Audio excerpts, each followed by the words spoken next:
All right, let's get right to it. We're going to the heart of Athens, to a single public space that tells you pretty much everything you need to know about the city's modern struggles, Syntagma Square. It's a place that's somehow both a perfect postcard and the absolute epicenter of a national crisis. So, let's dive in. You know, to really understand this place, you can't think of it as one square. You have to see it as two, existing in the exact same spot.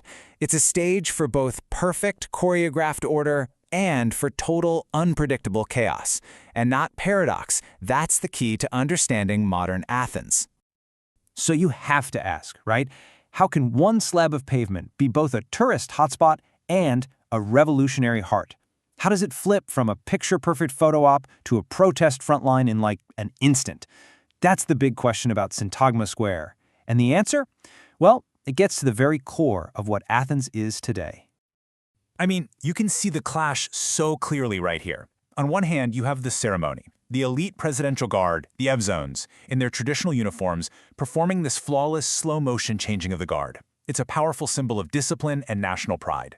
And then you have the chaos. The very same piece of ground, transformed into a battleground, the air thick with tear gas and the shouts of people demanding to be heard by the parliament building looming right behind them. To make sense of all this, we've got to peel back the layers of the square, and I mean that both literally and figuratively. We'll start with what you can see, the name, the monuments, and then we're going to go deeper, right under the feet of those soldiers and protesters, to uncover a history that stretches back thousands of years. The whole story really starts with its name, Syntagma. It's Greek for constitution. And this wasn't a name that was just picked out by some king or city planner. No way. It was earned. Back on September 3rd, 1843, the people of Athens gathered right here and basically refused to leave until King Otto gave them a constitution.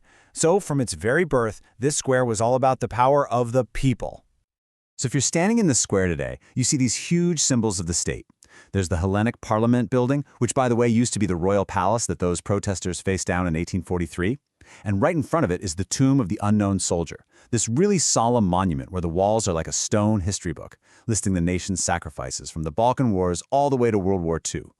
These are the symbols of official power, right there for everyone to see.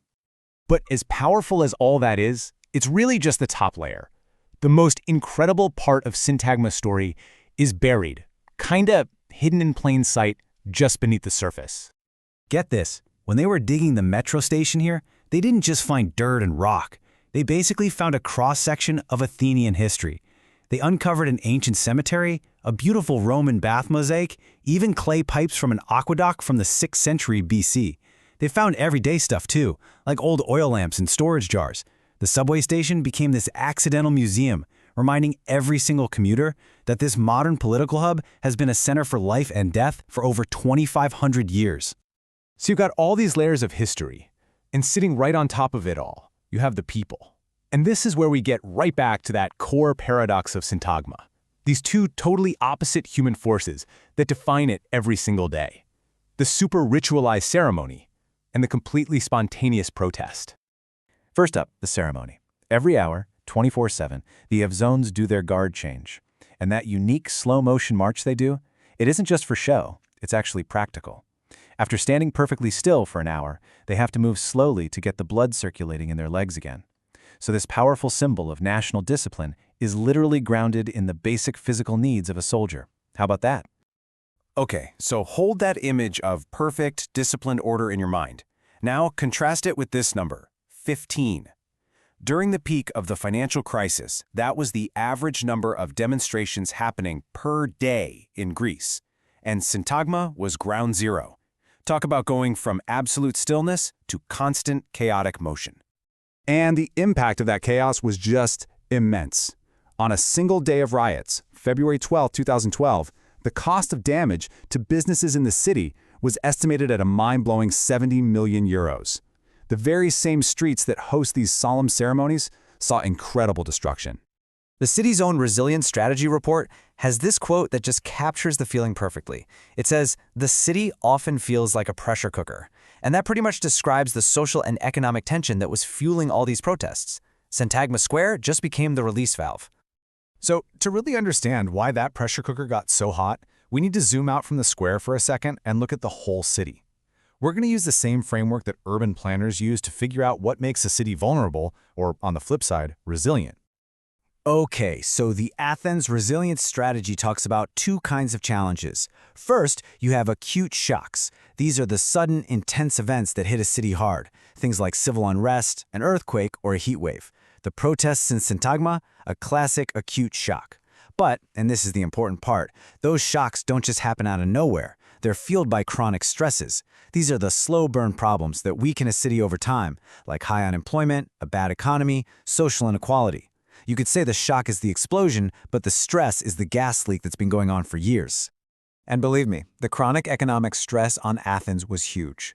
The national economy shrank by a quarter, a whole 25%. In early 2017, the unemployment rate around Athens was almost 23%, and nearly a third of all home loans were delinquent.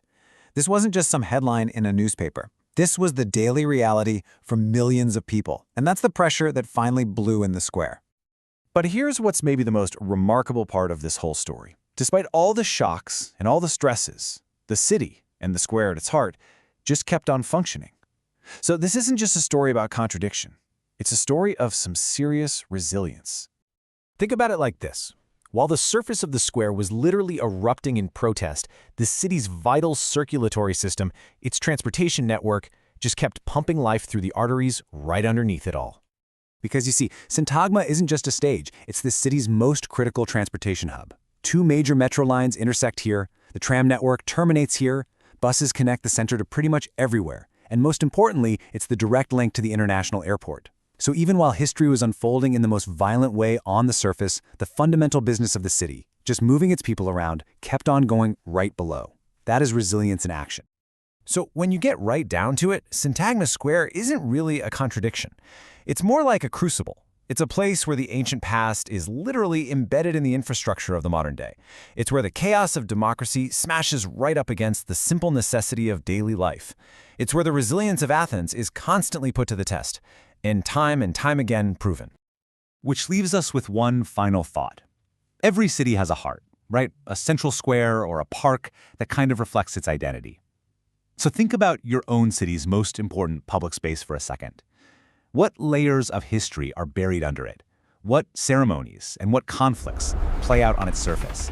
And what does it all reveal about your city's ability to endure?